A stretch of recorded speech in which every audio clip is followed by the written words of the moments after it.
Lâchez mes 12, s'il vous plaît. Lâchez mes 12. Pourquoi Anime pète tous les scores sur les réseaux? Dimanche 22 juin, 115 000 personnes le regardant en live sur Twitch. Il est alors et de loin le streamer le plus regardé sur la plateforme, bien devant des personnalités installées comme Locklear ou Rebedether. Mais d'où vient Anime? Maxence, de son vrai nom, est né en 2003. C'est sur TikTok qu'il se fait une commu à partir de 2018.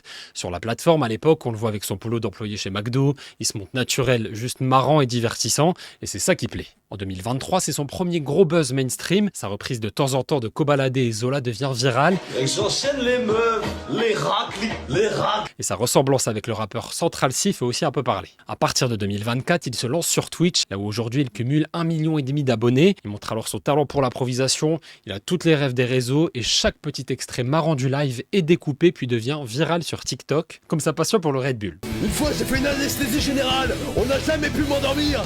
On m'en a mis 3 doses. Mais qu'est-ce qui fait le succès d'Anime? On en parle avec Redouane Tella, journaliste média. Il est revenu aux fondamentaux de la création sur Internet. D'abord, il fait de l'humour, ce que peu de créateurs aujourd'hui font. Il fait du sketch, il fait des imitations, on le voit assez souvent faire des vidéos humoristiques.